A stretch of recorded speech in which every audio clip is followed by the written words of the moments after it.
Not only do we love decadent, delicious desserts, but we also know how to make a few healthy desserts too. So today I want to share one with all of you.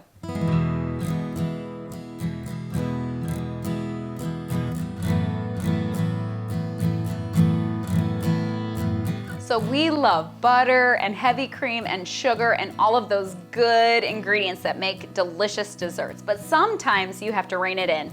And we like to do this a lot actually because we've had enough, with junk food or especially after the holidays, it's time to rein it in and get some healthy food on the table. And we like to take some of our desserts, some of our meals, tweak them and change them up and morph them into something a little bit better of an option. And today I want to share one of these recipes with you. This is our favorite almond cake, and what we do is we take a berry compote and put it over the top. So let's get started. First into my stand mixer, and you can do this in a bowl by hand as well with a whisk. So don't stress if you don't have a stand mixer, you can absolutely do that. I'm gonna add in all of my wet ingredients. So first I'm gonna put in 3/4 cup of softened butter. I'm not gonna melt it all the way, we're gonna get that in there. All right. I always like to cream it up just a little bit. I'm going to use the paddle attachment today just because some of the different flours that we're using later are more delicate flours, so I don't really want to just beat the tar out of my mixture here. All right, cream up that butter.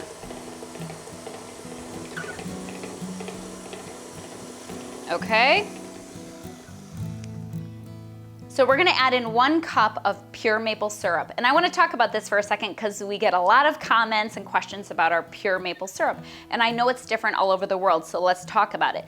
This syrup is from my dad's property. They go around every spring, early spring, and tap the sugar maple trees and collect all of the sap and make beautiful pure maple syrup out of that. It's not considered a refined sugar.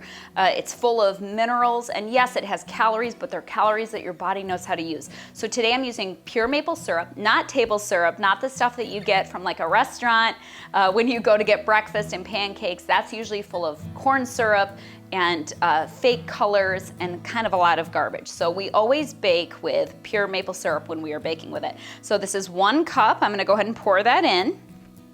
And this is taking the place of any sugar in our recipe. And then next, I'm gonna add in, here we can turn this on low while we go.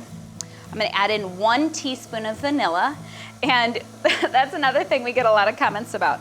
You can add 2 teaspoons of vanilla if you want. You can add 1/4 teaspoon of vanilla if you want. We love vanilla, so we tend to be heavy-handed in the vanilla department, and it's not gonna hurt your recipe, so put in what you want. So we're gonna put in 1 teaspoon of vanilla. All right. And then I'm gonna go ahead and do almond milk next. We're gonna add in, I chose to switch out for almond milk. It's just kind of our healthier option during this time of year. You can use regular milk if you don't have it. And we're gonna add in this 1/2 cup of almond milk, unsweetened. Okay. And then we have 4 farm fresh eggs, and I'm gonna add them in 1 at a time here if I can. 2, 3, 4.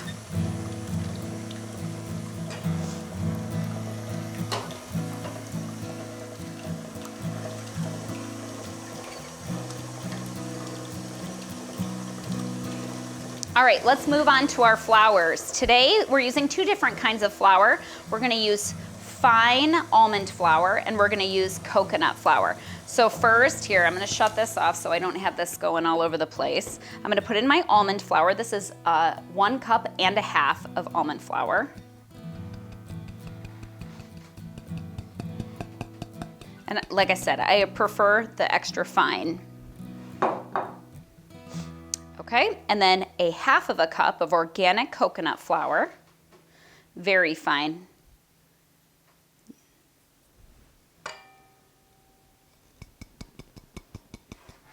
Okay, let's get this mixing. All right, and last but not least, I'm gonna put in 2 teaspoons of baking powder and 1/4 teaspoon of our real salt.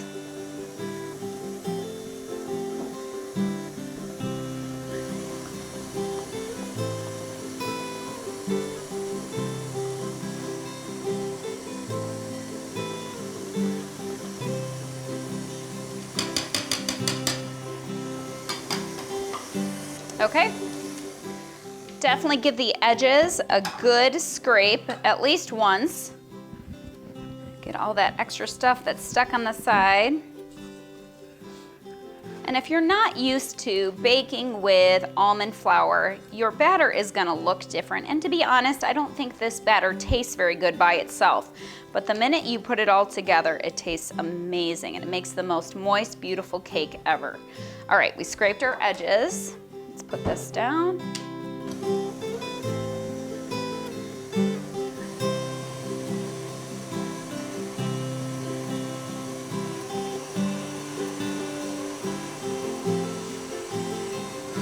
Okay, so you can see it's definitely fluffy, and the minute the coconut flour gets in there, it starts to absorb the liquid and kind of expand a little bit. That's very normal. Okay, so let's get our pan ready. This recipe makes a 9x13 pan, which is great for making it for a large group of people. We're actually going to a friend's house tonight, and that's why we're making this dessert. They have a bunch of kids and we have a bunch of kids, and all of my kids like this. So I'm gonna grease this pan with a little bit of avocado oil.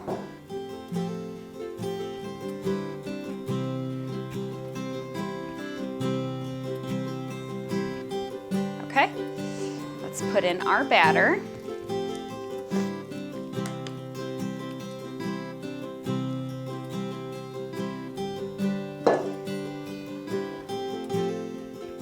And it's a thicker batter, but fluffy. You don't want to deflate it. Just be gentle and spread it around.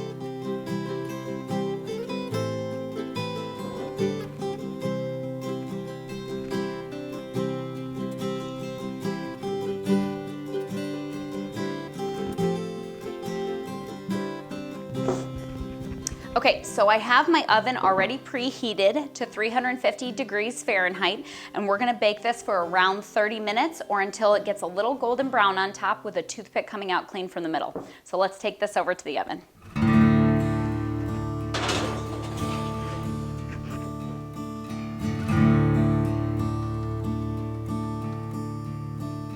While our cake is baking, I'm gonna go ahead and make our little beautiful fruit compote, fruit medley that we're gonna put over the top of this. The almond cake can definitely be eaten by itself, but it just gives it such a beautiful color and presentation and pop of fruit flavor when you put this fruit compote on top. So if you have fresh berries, that's great, but if you don't, that's okay. We always stock up on frozen berries for the middle of winter and in January here in Illinois.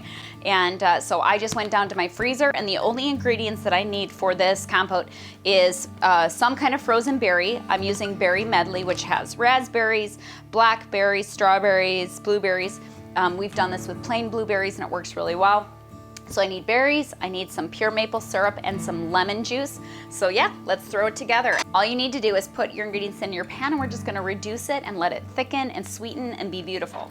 So let's go with around 3 cups of fruit or frozen fruit.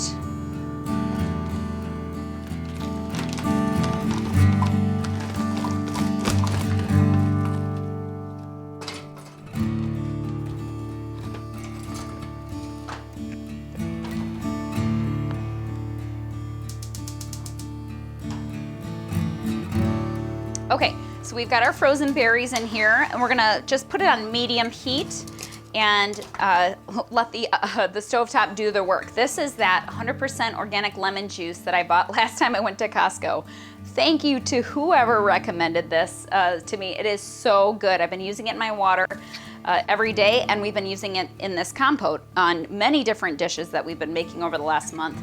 So I'm gonna pour in about, this doesn't have to be exact, about a tablespoon or 2. All the lemon juice does is brighten up the dish and add a little bit of citrus to that sweet berry. All right, so we've got some of that lemon juice in there.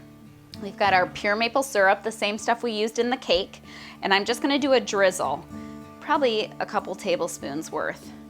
If you are using fresh berries, You probably will not, you might not even need any maple syrup at all, but frozen berries tend to be a little bit less sweet sometimes, so that's why we like to add this in. And as this reduces and caramelizes, it just makes a beautiful berry sweet topping to go on top of your almond cake.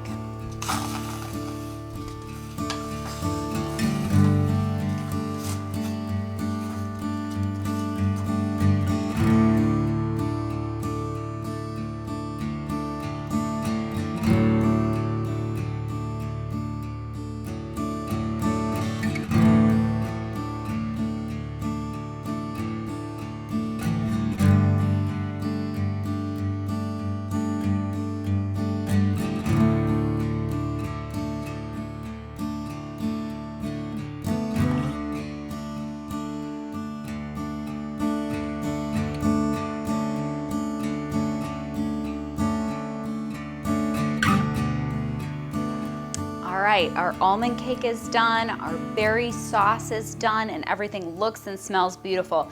You can see that my toothpick came out clean, and everything I can touch it should bounce right back. And you have a nice golden brown around the outside. That means it's good to go. And then here our compote has reduced. It's nice and hot straight off the stove.